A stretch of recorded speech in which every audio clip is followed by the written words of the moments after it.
Boa tarde a todos. Uma alegria ver essa reunião animada como hoje. Acho que deve ser em função do tema escolhido para hoje, que é a PEC da redução da jornada de trabalho.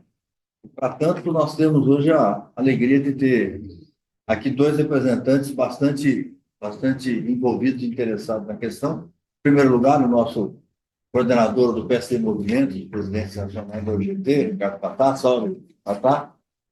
E também aqui o nosso companheiro Gordini, presidente da Associação Comercial, que vai falar também sobre o tema. Ambos claramente envolvidos e preocupados com essa possibilidade de alteração da jornada de trabalho. É um tema que surgiu meio de repente. Eu até no primeiro momento achei que podia ser uma espécie de pódio na sala para desviar de outros assuntos, como a questão da dívida pública, mas acabei vendo que é o contrário. Tem defensores de boa qualidade em ambos os lados da questão.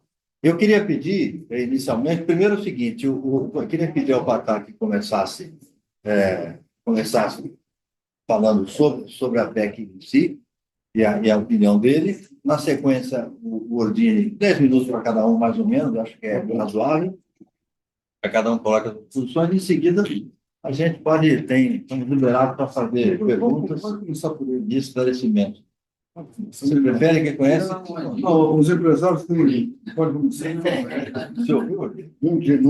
Não, pode começar. Preferência que você pode. Não, pelo contrário. O Rodrigo, eu faço questão. Isso é uma PEC de interesse dos companheiros. Mas é dele também. Aliás, o Rodrigo apresentou companheiro e companheiro. Claro. Sabe que é uma questão dessa tem que me precaver, né? Companheiro para cá, companheiro para lá. Não sei quem vai Em ganhar. primeiro lugar, eu queria dizer. Se ele quiser, pode começar. Não, como você, para mim, será um prazer de qualquer maneira.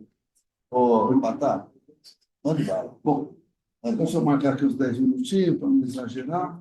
Não, mas não se preocupa assim também, não é tão rigoroso. Olha aqui.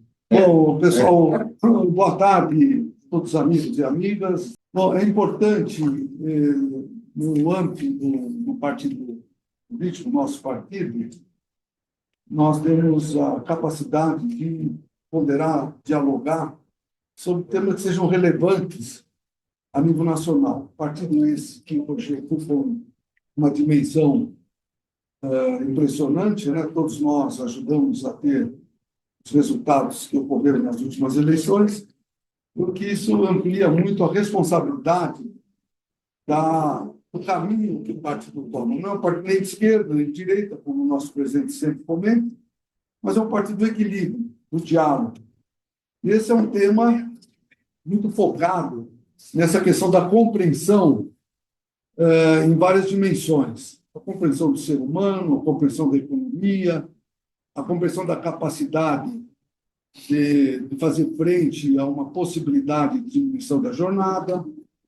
Enfim, tem muitas dimensões e, com certeza, todos nós temos essa sensibilidade e podemos expressar não só os sentimentos, mas a nossa percepção, no meu caso, da base que eu represento, que são os comerciários de São Paulo, no caso, com mais de 500 mil pessoas, e no caso da UGT, com 12 milhões de representados, e a maior parte de comércio e serviço. A UGT hoje é a maior central do Brasil em comércio e serviço, maior que a própria CUT. Só perto da CUT nos servidores públicos, mas na área de comércio e serviços, a nossa é a maior central do país, o que nos orgulha profundamente. Esse tema é um tema antigo, mas foi colocado de tal maneira que trouxe quase uma comoção nacional. Todo mundo discute esse tema. Eu acabei de vir de um almoço na Fiesp, lá com o Josué e alguns outros companheiros. O tema era a questão de como será a relação do Brasil com o mundo e com o Trump, que acabou ganhando as eleições. Mas não faltou oportunidade de colocar o 6x1, o pessoal gostou. Parece que a Fiesp já adotou. Mas aqui nós temos, na realidade, algumas questões a colocar sem desmerecimento de ninguém. Primeiro, a área que eu represento, da área dos trabalhadores, na área empresarial, com exceção do Ordine, que é um nadador, todo dia está na piscina, etc., mas é de um conservadorismo e de um atraso, não é o seu caso, as questões, mas um atraso impressionante. O comércio, na realidade, ele não se atualizou. O comércio, com raras exceções, sempre as mesmas coisas. Quando está negociando, vamos deixar para o ano que vem, vamos deixar para o ano que vem. Nunca está no ano certo. Nunca. E essa é uma das dificuldades que nós temos de imprimir mudanças, porque nós precisamos ver o cenário que nós vivemos hoje. Nós estamos num cenário onde as mudanças são muito sérias, muito rápidas, e a pandemia ajudou a potencializar. A quarta revolução industrial que nós estamos vivenciando, e logo, logo teremos a quinta, está imprimindo mudanças extraordinárias. A terceira revolução industrial nos apresentou, há mais de 30 anos atrás, mudanças principalmente na área rural, com a mecanização do campo, e na área financeira, que nos tornou, com certeza, uma das áreas mais complexas e bem trabalhadas, que são a área dos bancos hoje. São poucos bancos do mundo que têm a nossa capacidade. Só que na época da introdução da terceira revolução, tinha 1 milhão de bancários no Brasil, passou para 400 mil. E a quarta revolução atinge todas as áreas. Todas as áreas. Eu sou funcionário do Pão de Açúcar, outrora Bazar 13, em Pinheiros. Na loja que eu trabalhava, e hoje ela existe ainda, tinha mais de 1.000 funcionários. Hoje tem 380 funcionários. Com essa mudança que está ocorrendo, com a introdução do e-commerce, com a introdução dos aplicativos, do teletrabalho e outras. Hoje vai nos supermercados, das baterias de caixas, que de 50%, 60%, 20%, 30% delas, caixas hoje não tem operador de caixa, é tudo automatizado. Então, as mudanças vieram, lógico, não dá para ir contra, mas nós temos que ter a capacidade de nos adequar. Então, nesse cenário, aliado a uma questão antiga, porque essa questão que está ocorrendo do debate para 36 horas, que inclusive eu já adianto para todos que a minha compreensão é que tinha que ter a redução para 40 horas, não para 36, 40 horas. Vamos ver se a gente sai com um acordo de 40 hoje daqui. E é uma questão que não pode ter, porque o que fala o empresariado? Vai quebrar, vai ter informalidade, só do pior. Alguns daqui, são todos muito jovens, não passaram pela Constituinte de 88. Acho que ninguém aqui, é tudo muito jovem. Eu passei. Acho que ninguém passou. Você também passou, ele passou. E ele estava deputado, né? Olha aí, eu, como deputado, com certeza absoluta, é testemunha a nosso favor que, na época, além das questões no artigo 7º e 8º, todas elas trazendo a Constituição Social, né, que trouxe uma mudança importante no nosso país, mas no que tange a jornada de trabalho, era 48 horas. Eu trabalhava 48 horas por semana. E, na época, vai ser a mesma fala do Ordine. Não desmerecendo, que eu adoro Ordine. Nós dois somos nadadores. Sabiam disso? Ele, com seus mais de 80 anos, nada todos os dias. Eu nado 4 vezes por semana. Mas vai ser, qual é a fala? Vai ser a mesma de 88. A mesma. Você vai ver que você estava lá. Você vai ver os argumentos, são os mesmos. De 81, são os mesmos. Agora eu pergunto, principalmente para você, o Brasil parou por causa de 88, na questão da jornada de trabalho? Houve uma adaptação importante. Só que com o cenário que eu estou desenhando, as mudanças céleres, elas têm hoje alguns elementos fundamentais, que é o reconhecimento do ser humano. Essa jornada 6x1, que é a maior parte da área que eu represento trabalha, que é de segunda a sexta-feira, você visualize uma mulher trabalhando lá todo o santo dia, com que vamos falar em São Paulo. É a questão do Brasil, mas vamos nos ater a São Paulo. Uma dificuldade enorme da pessoa se deslocar. É muito difícil os trabalhadores terem menos de 2 horas no transporte, mesmo com o corredor de ônibus, assim por aí, é muito difícil. Não tem. Aquela mulher que hoje é a maior parte dela é chefe de família, com filhos, uma série de trabalho de segunda a sábado, com aquele trânsito enorme, chega arrebentado em casa, tem um dia, que é o 6x1, que é o tal do domingo. E aí, o que ela vai fazer domingo? Ela vai simplesmente lavar roupa, cuidar da casa e não vive. Agora, essa é a pergunta que se faz. Qual é a sociedade que nós queremos? É uma sociedade de trabalho análogo à escravidão? Ou é uma sociedade com seus custos advindos das mudanças que ocorrem no mundo e no Brasil e que nós temos que ter a sensibilidade e a capacidade de tratar, enfrentar? E temos que também fazer uma análise no mundo. Hoje, no mundo, eu trouxe aqui até uma colinha. Você vê no mundo, ó, o Canadá trabalha 32 horas, a Austrália 32, a Alemanha 34, o Reino Unido 36, Itália 36 e assim por diante. Me parece que só tem a Índia e a China, que tem uma jornada maior, mas são países que... Não, o Brasil está com 44. Mas a média, por incrível que pareça, hein? A média do Brasil não é 44, é menos, é 38, 39. Por quê? Nós temos o pessoal da saúde, a maior parte trabalha 36 horas. Nós temos os bancários, 36 horas. Então, essa questão da jornada, ela afeta principalmente a base da pirâmide, onde as pessoas têm baixíssimos salários e não têm uma vida que merece. E tem a questão do ponto de vista de consumo, que é uma questão do que dá o outro lado da moeda.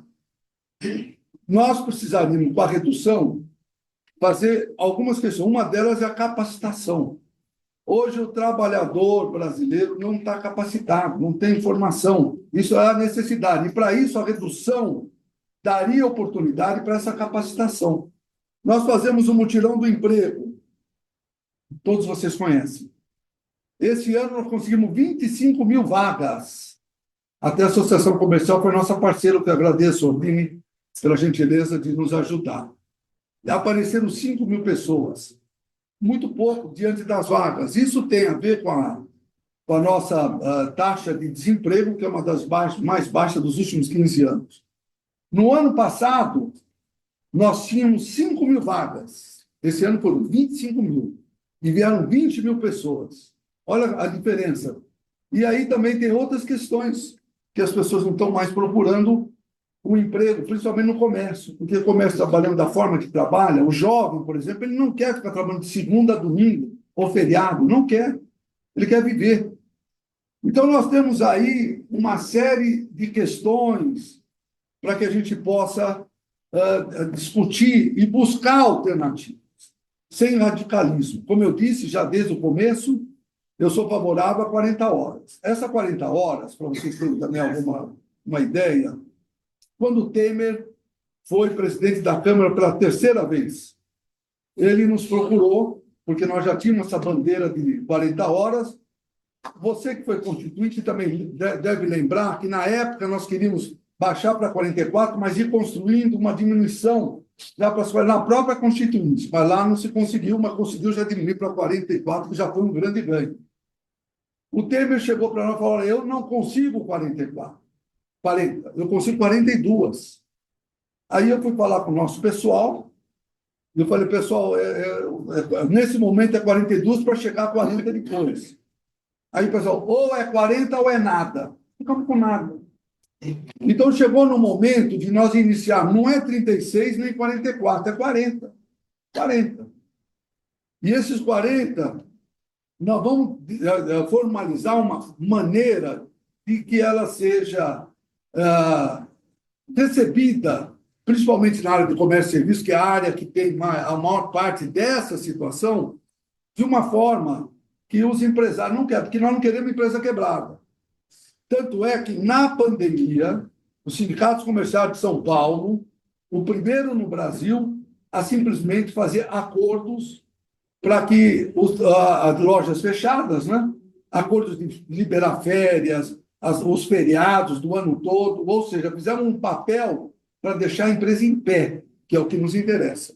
Essa questão é factível, porque além da questão que eu estou comentando que a pessoa não tem como viver, porque é uma vida extraordinariamente pobre em todos os sentidos, é uma questão de doença. Nós nunca tivemos tanta doença, assédio, doença mental, como estamos tendo nesses últimos tempos, porque são tempos modernos e que nós não estamos modernizando a nossa relação capital e trabalho.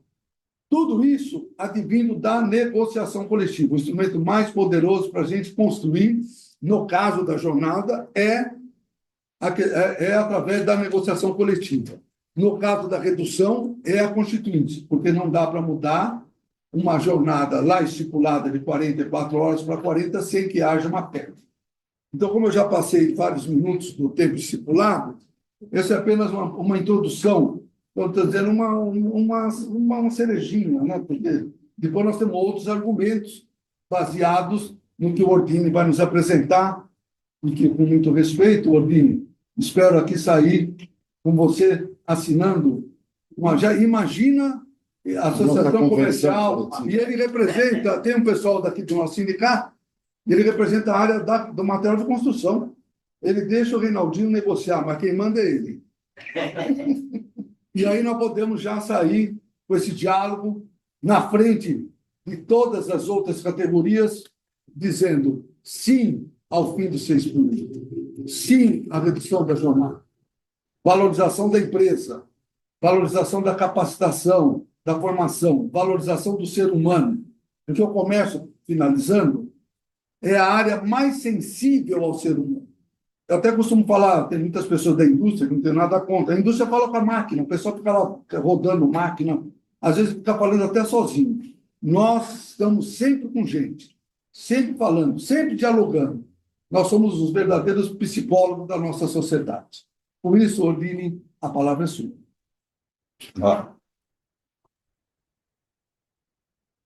Agora, então, com a palavra, como eu disse, o companheiro Ordine. Sabe como é difícil para mim a situação, né? Em primeiro lugar, quero agradecer a oportunidade e cumprimentar o Patar. Patar, nós somos amigos há mais de 30 anos. Verdade. E negociamos todos os anos, eu pelo patronal e ele pelo trabalhadores, e sempre deu certo, né? Sempre deu certo, nunca chegamos a nenhuma situação difícil, que eu acho que, acima de tudo, tem que ter compreensão. Mas, no caso aqui do 6 por 1, primeiro, eu não vim preparado para discutir os 40 horas, porque, se a gente for analisar, hoje já se pratica 40 horas em muitos lugares, muitas atividades. Portanto, nem posso ser contra isso, porque isso é uma realidade e acho que, dentro do atual sistema trabalhista, atual modelo, depois da reforma trabalhista, eu vejo hoje, como você falou, em primeiro lugar, 6% de desemprego, graças àquela reforma. Porque ela foi tão positiva e trouxe uma qualidade de se sentar à mesa e discutir, coisa que no passado não tinha. E Graças à reforma trabalhista. a reforma trabalhista trouxe um adiantamento extraordinário na liberdade de negociação, e graças a essa liberdade de negociação, nós temos hoje muito mais investimento de empresas, abrindo um número muito grande, essa nova visão das relações de trabalho. Se nós formos olhar pelo aspecto humano, social, do indivíduo, eu não posso discordar uma palavra do que o Patar colocou. O trabalhador hoje vive 2 horas no trânsito para ir, 2 horas para voltar. Ele tem uma atividade imensa durante o dia. Quando chega em casa, o filho já está dormindo. Quando sai de casa, o filho já saiu. Tudo isso, evidentemente, nenhum de nós pode aprovar. O ideal seria que nós pudéssemos ter uma sociedade muito mais aberta. Mas ela não é, essa situação de hoje, não é privilégio só dos funcionários, é também do empregador. Vocês todos conhecem, se olharmos principalmente no comércio, e o Patar pode ser testemunha, o dono da loja primeiro a entrar às 7 horas da manhã e sai às 10 horas da noite. Geralmente, na grande maioria das empresas médias, isso ocorre. Tanto que muitas vezes eu tenho conversado com empresários que não sabem da realidade do que acontece numa associação comercial, por exemplo, não conhece. Imagina um comerciante não conhecer a associação comercial. Isso ocorre, porque ele está tão fossilizado dentro da empresa dele que ele não consegue enxergar mais nada. Então, essa situação, sob o ponto de vista humano, concordo plenamente com o Pardal. O ideal, tanto é que eu sempre defendi isso, que os trabalhadores devem trabalhar na região em que moram, que deve ser evitado o máximo possível dessa travessia de uma cidade de um ponto de uma cidade para outra. Isso é o ideal, porém, a realidade não é essa. Nós temos que ver qual é a realidade.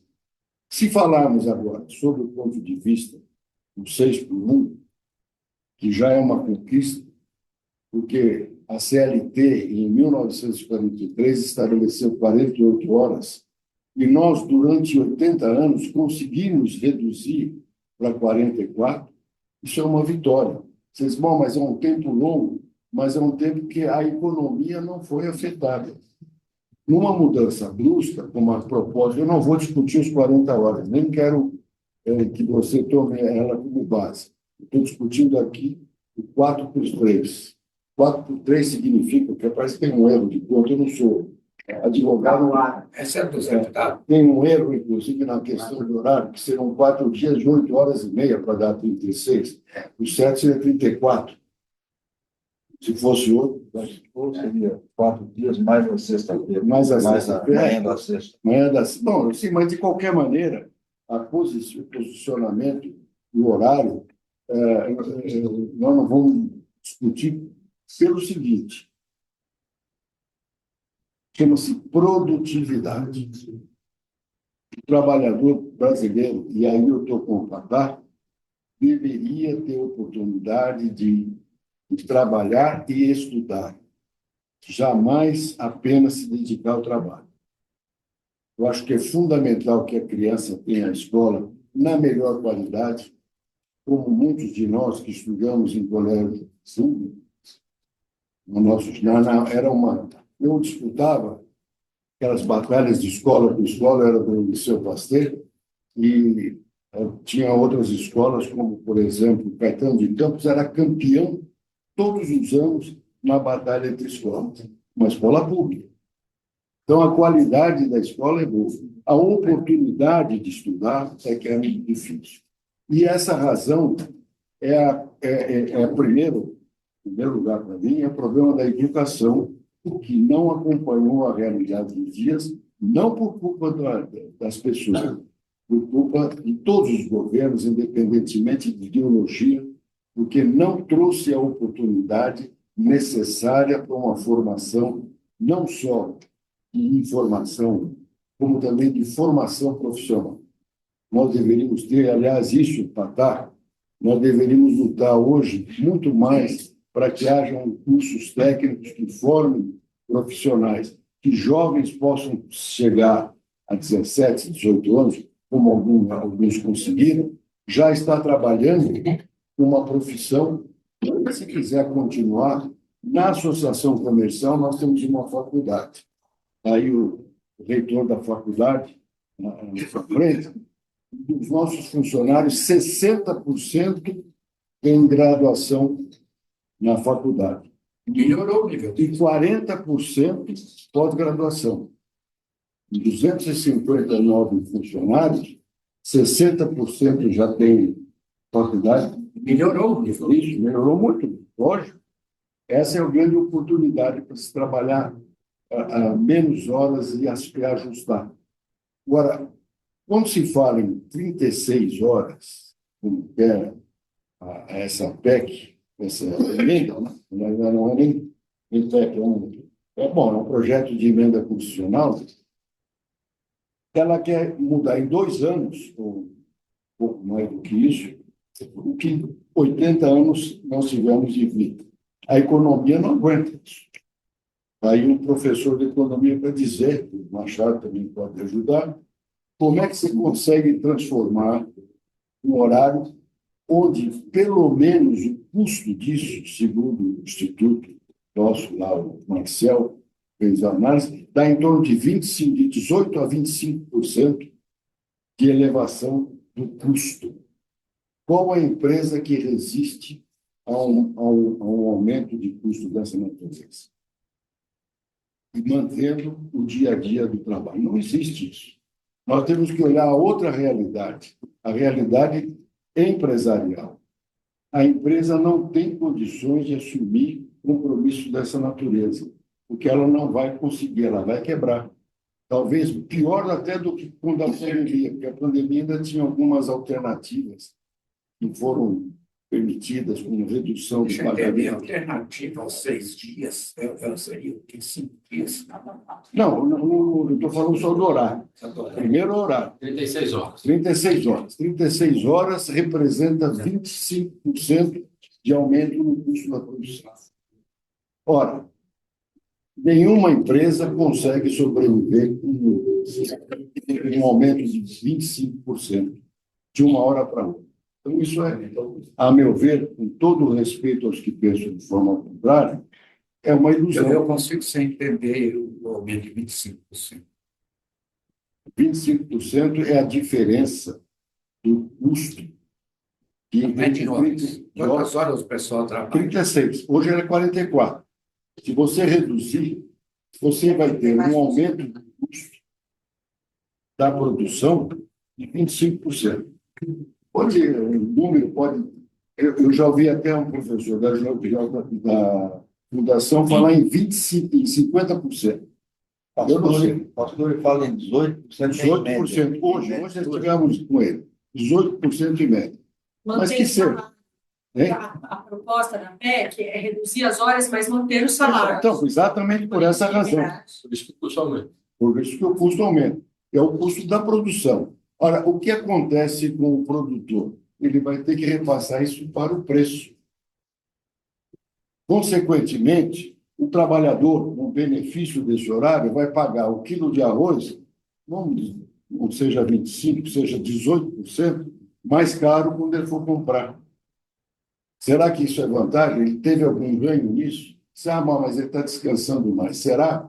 Eu garanto a vocês que quem trabalhar 4x3, e nós conhecemos, o Patá pode ser testemunha disso, ele vai arrumar um bico para trabalhar os dois horários. Com certeza.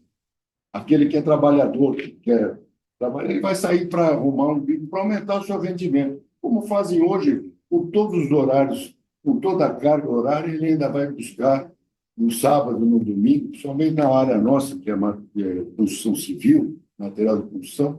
Você vê o pessoal trabalhando no bico para fazer um bico, trabalhando à noite. Então, eu tenho a impressão que isso não é a solução. Alguém falou, mas o trabalhador do Uber hoje trabalha 12, 13 horas. E ele vai parar por acaso? O custo dele vai diminuir com isso?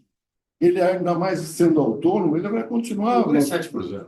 7%. É longe. Então, eu não vejo este benefício dessa forma. Eu acho que nós temos que analisar isso. Sob o ponto de vista econômico, o país não aguenta uma solução dessa. Nós temos que manter um trabalho, como você fala em 40 horas, tá, com muita propriedade. Muitas empresas hoje já trabalham isso, até menos um pouquinho, porque aí vai depender do serviço.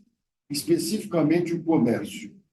O comércio precisa, um rodízio, seja o que for, fornecer alimentação para todos nós. Nós não paramos no domingo de comer, não paramos no sábado à tarde, nós continuamos. O ser humano precisa se alimentar durante todos os dias. Então, é preciso que alguém forneça esse trabalho. Eu vejo isso brincando, às vezes, que são os dois feriados que nos trabalha, que é o dia 1º e o dia 25 de dezembro, como você fica nu na cidade. Se você quiser alguma coisa, está tudo fechado. A sociedade não pode viver assim. Ela tem que fazer rodízios, tem que acertar. Tudo isso é perfeito. Agora, Quando nós olhamos o aspecto social, vai ocorrer uma despesa. E isso é muito triste, porque o empresário vai substituir o seu funcionário, por exemplo, que hoje teria R$ 3.000, ele vai contratar R$ 2.000 para poder compensar essa diferença no custo da produção. Isso é inevitável. Nós não podemos tapar o sol com a peneira e nem esconder a realidade. Isso vai ser feito.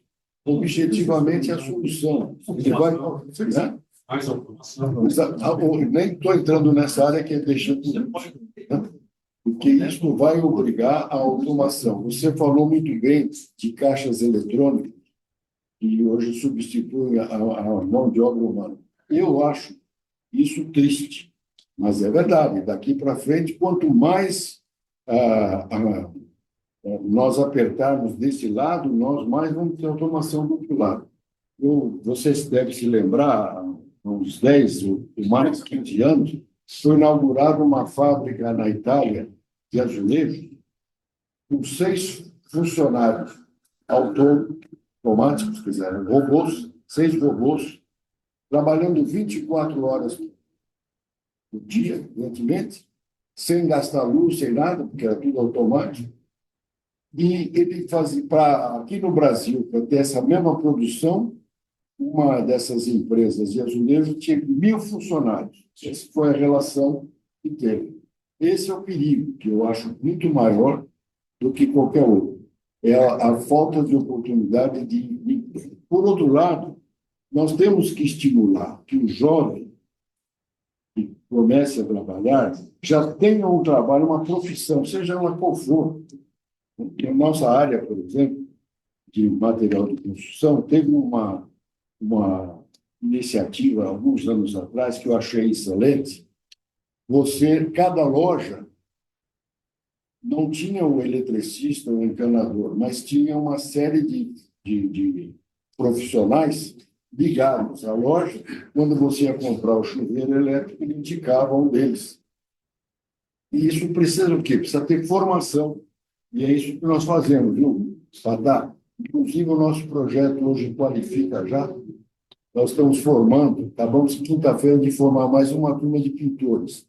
São pessoas vindas da rua, recuperadas, tem resgate dessas pessoas, colocamos, e as construtoras abrindo oportunidade só nessa turma de 40 vagas. Não conseguimos preencher como você também. Tivemos menos formados. Isso eu acho que é o caminho certo. Falar de horário de uma forma drástica, pura e simples, como está previsto aqui, eu acho um erro e acho que será um tiro no pé. Tiro no pé para o empregador e tiro no pé para o trabalhador. Porque a oportunidade de desemprego é maior, ela vai acontecer fatalmente. Vão substituir os funcionários que têm um salário maior por um funcionário que tem salários menores, portanto, vai cair o padrão do trabalhador. Isso é natural, ou seja, Não, estou gravando. de qualquer maneira, não é isso que nenhum de nós aqui e lá fora vai querer. Nós queremos que a economia continue. O Brasil precisa de trabalho. Vocês, esse quadro que eu também trouxe aqui, viu, Patá? Que era para apresentar, mas como você já apresentou, mas aí não está constando, por exemplo, países como Coreia do Sul. O que fez a Coreia do Sul crescer da forma que cresceu? Ou os países lá, asiáticos, como é que eles estão? É trabalho. Agora, evidentemente, que ninguém imagina, nem pode aceitar uma sociedade como um trabalho na China, que 14 horas por dia, e sábado, domingo, e não tem nenhum direito a nada. Hoje já parece que está mudando. Eu não conheço bem a economia, mas as informações que nos chegam é essa. Isso é um absurdo, isso é escravidão. Nós não temos mais sentido, nem podemos aceitar. Mas tem que ter um equilíbrio. A virtude está no meio, diziam os romanos, que é verdade. Talvez 40 horas seja uma solução a ser conquistada aos poucos para que a economia se ajuste à realidade. Mas há um aspecto, Patá, que você poderá nos ajudar, porque você vive essa, como eu também, no comércio. O comércio hoje não pode se limitar, como foi no passado, a alguns dias da semana. Tem que trabalhar durante toda a semana. E eu me lembro, e você também se deve se lembrar, da dificuldade da implantação do trabalho no material de construção aos domingos. Mas hoje, o melhor dia de vendas do material de construção é domingo. E os vendedores ficam bravos não por trabalhar, ficam bravos por não ter oportunidade de trabalhar no domingo, porque eles sabem que ganham mais dinheiro. Depois na casa trabalha A comissão é mais alta. A comissão é mais alta, ele tem condições de horas extras que está prevista no nosso convenção de 100% e mais uma refeição, além disso, uma refeição mais melhorada, né? E, além disso, ele tem vendas mesmo, ele tem movimento. As famílias hoje vão numa loja de material de construção de domingo, levando, inclusive, crianças que foram criados até espaços para as crianças ficarem brincando enquanto os pais estão comprando. E é que se compra mais. Então, o que precisa ser feito é uma adequação de tudo isso, uma harmonia entre empreendedores, entre empresários e trabalhadores. Mas jamais, e aí eu sou veemente nisso, jamais pode se imaginar numa substituição como essa PEC pretende, radical de 44 para 36. Isso será um desastre. Eu acho que é por aí, mas... A primeira dúvida é minha, eu queria levantar uma questão que já foi levantada aí quando surgiu a PEC da Érica Hilton, que é a seguinte: se não for uma implantação muito cuidadosa dessa alteração, não há risco aí de que se aumente a pejotização? Bom, é o seguinte. Primeiro, algumas considerações. Ordine, você comentou dos comissionistas, mas hoje o comissionista não chega nem a 10% do comércio, como era no passado. Eu só estou trazendo... Não, mas mudou demais. E realmente os comissionistas da oportunidade tinham uma valorização da sua função porque tinha participação no que vendia. Hoje, praticamente, não existe mais. A questão do MAPEC, por isso que a gente tem que ter essa percepção, né? A PEC ela entra de um jeito, mas ela pode ser construída de outro. Por isso que eu já falei, a minha percepção é exatamente não ir para 36 horas, e sim para 40 horas. Você pensa durante a tramitação. Isso muda. A PEC vai de um jeito, e aí a sensibilidade do parlamento adequa às necessidades. Mas é fundamental que nós tenhamos essa mudança, principalmente para 40, porque, primeiro, não é uma questão que está sendo posta hoje. É uma questão que tem mais de 30 anos que está sendo colocada. Chegamos a ponto de ter essa diminuição, como disse o Michel Temer. Infelizmente, o movimento sindical, na época, não estava sensibilizado pelo tema. E, quando você constrói uma PEC, se constrói, logicamente, com possibilidades efetivas de impedir efeitos colaterais da forma da informalidade, pejotarização e assim por diante. Para você ver, o governo, com o movimento sindical, estava construindo uma saída, a meu ver, muito importante para o pessoal do Uber. Nós estamos falando do Uber, né? E no Uber, nós chegamos a construir, porque se você colocasse a formalização do Uber, as empresas provavelmente deixariam de estar trabalhando no Brasil. Então, nós construímos algo que eu acho muito inteligente. Não tem a formalização, mas tem regras básicas para tornar um trabalho decente. Quais são essas regras? Tem um máximo de jornada. Essa questão da jornada, ela está na CLT. Se você colocar alguns quesitos, ela tem que ser formalizada, mas foi construído de tal ponto que não estaria na CLT, mas estaria dando oportunidade para que essas pessoas tivessem uma vida razoável. Segundo, um preço mínimo, porque você sabe que saiu até uma reportagem há 1 ano e meio atrás, na Folha de São Paulo, que o pessoal que trabalhava com Uber fazia programa sexual no carro, para poder complementar e compensar, e na Folha de São Paulo. Então, uma situação degradante. Então, foi construído nesse sentido.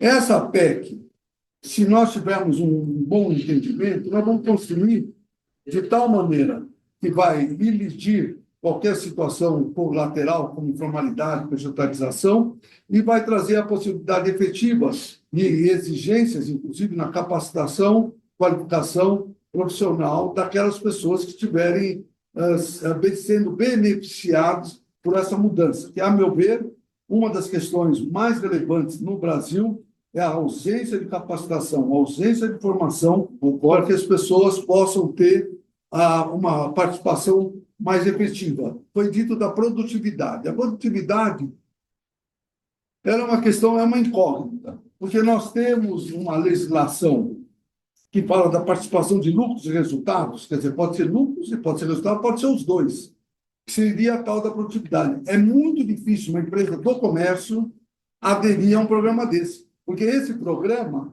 ele mensura exatamente a questão da produtividade, a meritocracia, mas o comércio, ele é muito, como disse, extremamente conservador e não é adepto do PLR.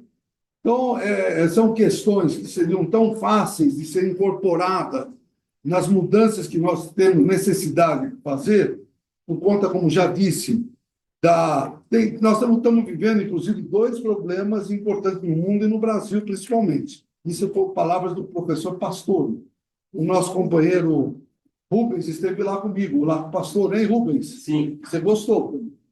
Ele disse, não naquele dia, mas no outro que eu repeti. São duas questões. Nós temos a questão da demografia. Hoje nasce 1,7 criança por mulher. Teria que estar nascendo 2,1. É um problema grave que daqui a pouco a nossa questão previdenciária já está mal, vai ficar pior ainda. E a outra questão da tecnologia, que ela está, e não tem regra com a tecnologia, mas tem como você se adaptar a ela. E nós não estamos fazendo isso. Volto a dizer, essa PEC ela veio num momento muito adequado, muito correto. Ela não é a dona da verdade. Quem são donos da verdade é a sociedade.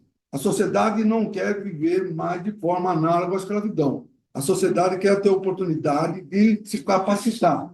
E, para isso, cada parte tem que fazer a sua parte, de forma redundante, a área empresarial e a área dos trabalhadores.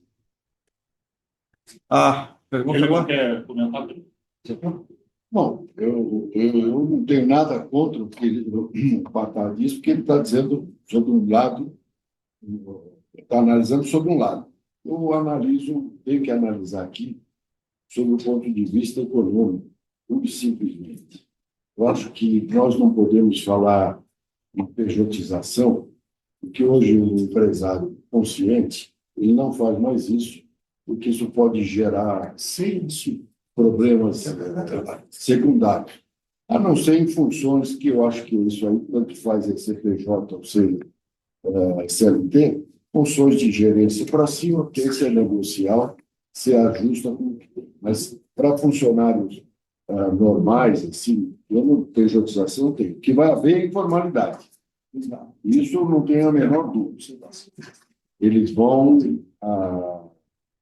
fazer um ajuste. Nós sabemos que o comércio nem sempre é organizado. Ele vai ter...